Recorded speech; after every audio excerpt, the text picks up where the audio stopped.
বড়জোর তখন তাঁর 13 থেকে 14 বছর বয়স হবে।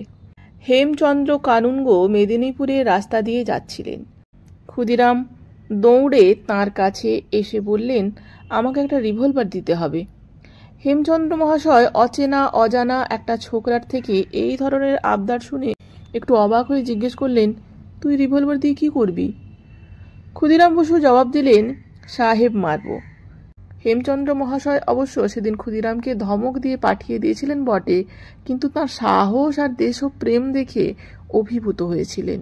ছোট থেকেই ক্ষুদিরাম একেবারেই ব্যতিক্রমী চরিত্র, বয়সের চেয়ে যেন বেশি পরিণত। দুর্জয় তাঁর সাহস, দেশের প্রতি অপরিসীম ভালোবাসা আর ব্রিটিশদের প্রতি তীব্র ঘৃণা তার মধ্যে একসঙ্গে জেগে উঠেছিল। 1889 খ্রিস্টাব্দের 3রা ডিসেম্বর মেদিনীপুরে জন্ম দেশের এই সাহসী সন্তানের।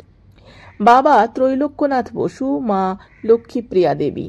ক্ষুদিরামের বয়স যখন 5 বছর তখন তিনি তার মাকে হারান। 1 বছর পর তার বাবারও মৃত্যু হয়।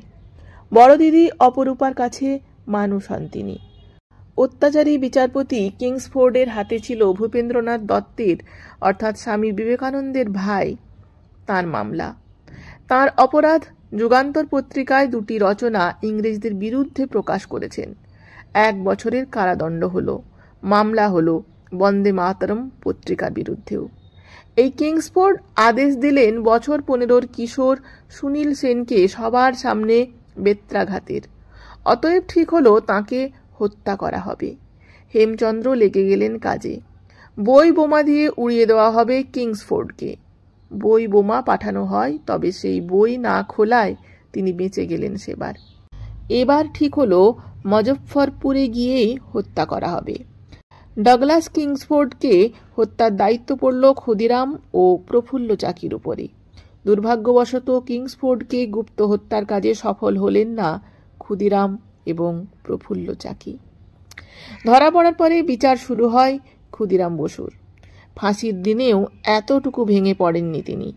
আক্ষরিক অর্থে হাসতে হাসতে ফাঁসির মঞ্চের দিকে এগিয়ে গিয়েছিলেন। তাঁর এই আত্মদান দেশের পরবর্তী ব্রিটিশ বিরোধী আন্দোলনকে তীব্রভাবে প্রভাবিত করেছিল। বাঙালির হৃদ মাঝারে অশ্রু হয়ে ঝরে পড়ে চারণ কবির গান, একবার বিদায় দেই মা, ঘুরে আসি, হাসি হাসি পড়ব ফাঁসি, দেখবে জগৎবাসী।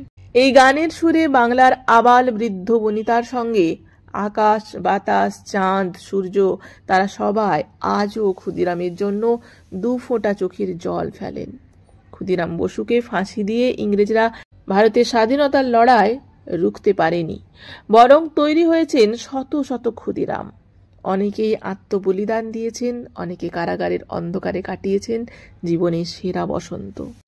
আজ আত্মবলিদান দিবসে বিনম্র শ্রদ্ধাঞ্জলি।